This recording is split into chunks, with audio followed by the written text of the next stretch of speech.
শান্তিপুরে খোদ এবার বিএলওই এসআইআর বিরোধী। এসআইআর ও এনআরসির বিরুদ্ধে কুশপুতুল দাহ করেন বিএলও নিজেই।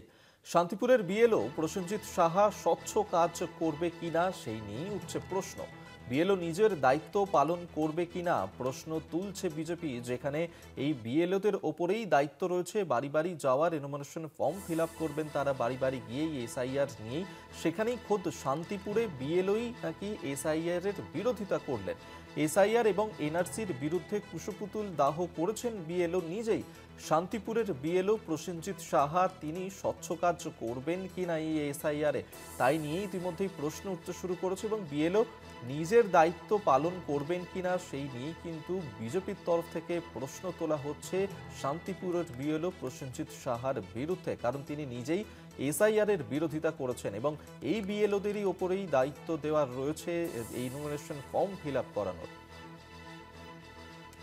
রূপম রায় আমাদের সঙ্গে টেলিফোনে রয়েছেন প্রতিনিধি, আরো বিস্তারিত কথা বলবো। রূপম, এই এসআইআর এর যে প্রক্রিয়া তাতেই একটা বড় ভূমিকা থাকছে বিএলওদের, সেখানেই কিনা শান্তিপুরের বিএলও তিনি এই এসআইআর এর বিরোধিতা করলেন। কেন তার এই বিরোধিতা, কি বলছেন তিনি? একেবারে অভি, তোমাকে জানিয়ে রাখি যে এই যে এসআইআর আবহ চলছে এবং আগামী 4 তারিখ থেকে তার পুরোপুরি বাড়ি বাড়িতে গিয়ে বিএলওরা এই এসআইআর এর যে নাম নথিভুক্ত করার যে প্রক্রিয়া তা কিন্তু শুরু করবেন। কিন্তু তার আগেই নদিয়া শান্তিপুরে এক অন্য চিত্র দেখা গেল। শান্তিপুরের একজন বিএলও যার নাম প্রসেনজিৎ সাহা, তিনি একজন মাস্টার মশাইও। এদিন শান্তিপুর জন উদ্যোগ, অর্থাৎ এই এসআইআর ঘোষণার পরের থেকেই শান্তিপুর জন উদ্যোগ নামে একটি অরাজনৈতিক স্বেচ্ছাসেবী সংগঠন, তারা কিন্তু প্রতিবাদ করে এবং সেই প্রতিবাদে কি হয় যে না এসআইআর এর কুশপুতুল দাহ করা হয়, এসআইআর এনআরসির বিরুদ্ধে বিভিন্ন রকম ক্ষোভ প্রকাশ করা হয় এবং রীতিমতো আন্দোলন করা হয় শান্তিপুরের প্রাণকেন্দ্র ডাকঘর যে নেতাজি মূর্তির পাদদেশ সেই এলাকাতে। এবং সেখান থেকে এই বিএলওর নাম উঠে আসে যে প্রসেনজিৎ সাহা তিনি কিন্তু রীতিমতো যে একজন বিএলও হয়েও এনআরসি এবং সিএএ বা এসআইআর এই সমস্ত কিছুর বিরোধিতা করেছেন।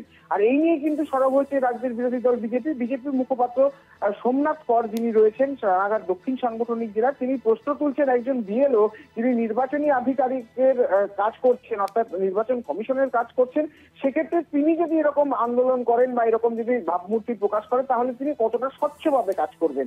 তার কারণ একজন বিএলও সে সরকারি নির্দেশ মেনে বাড়ি বাড়িতে যাবে এবং তিনি এই নামের যে প্রক্রিয়াকরণ বা নাম তোলার যে কাজ তিনি সেটা করবেন। একদিকে তিনি আন্দোলন করছেন, আবার অপরদিকে তিনি গিয়ে নাম তুলবেন। এইখানেই থেকেই কিন্তু স্বচ্ছতা নিয়ে একটা বড়সড় প্রশ্ন তুলেছে বিজেপি।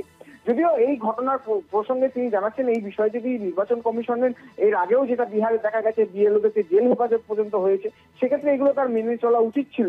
কিন্তু কেন তিনি এরকম ঘটনা ঘটাচ্ছেন, এতে করে আদৌ কি স্বচ্ছভাবে কাজ হবে কিনা তা নিয়ে গভীর সংশয় রয়েছে। যদিও এই বিষয়ে প্রসেনজিৎ বাবুকে প্রশ্ন করলে তিনি জানান যে রাজনৈতিক অভিমত এবং তার কর্মক্ষেত্র দুটো আলাদা। যেহেতু তিনি বিএলওর দায়িত্ব পেয়েছেন তিনি তার কাজ স্বচ্ছভাবেই করবেন, তবে রাজনৈতিক মতাদর্শ ভাবে তিনি তার অন্য মত থাকতেই পারে, কিন্তু এক্ষেত্রে স্বচ্ছভাবেই কাজ হবে। কিন্তু প্রশ্ন উঠছে অভিক যে একজন বিএলও যখন তিনি জানাচ্ছেন স্বচ্ছভাবে কাজ করবেন, কিন্তু সেদিক থেকে বিরোধীদের কথাটাও কিন্তু উল্লেখযোগ্য যে বিএলও যদি সত্যি স্বচ্ছভাবে কাজ করেন এবং সরকারি নির্দেশ মেনে চলেন তাহলে তিনি একদিকে আন্দোলন করছেন, আরেকদিকে সাধারণ মানুষকে কি সঠিকটা বোঝাবেন? কিন্তু এই যে অভিযুক্ত বিএলও তিনি কিন্তু জানাচ্ছেন যে না তিনি সঠিকভাবেই কাজ করবেন। আর এই ঘটনাকে ঘিরে এখন রীতিমতো রাজনৈতিক চর্চা তুঙ্গে উঠেছে। এখন দেখার যে নির্বাচন কমিশন কি প্রক্রিয়া করেন, আদৌ কি এই বিএলওর বিরুদ্ধে কোনো অভিযোগপত্র জমা পড়ে কিনা, নাকি বিজেপির পক্ষ থেকে কোনো রকম কোনো অভিযোগ করা হয়। তবে এই ঘটনা প্রকাশ্যে আসার পরে কিন্তু রীতিমতো একটা চাঞ্চল্য ছড়িয়েছে বা একটা রাজনৈতিক ঝড় উঠেছে। এখন দেখার যে আগামীতে কি ঘটনা ঘটে এই ঘটনার পরিপ্রেক্ষিতে। একেবারেই আমাদেরও নজর থাকবে। আপাতত ধন্যবাদ জানাবো রূপম তোমাকে। রূপম রায় আমাদের সঙ্গে টেলিফোনে ছিলেন প্রতিনিধি।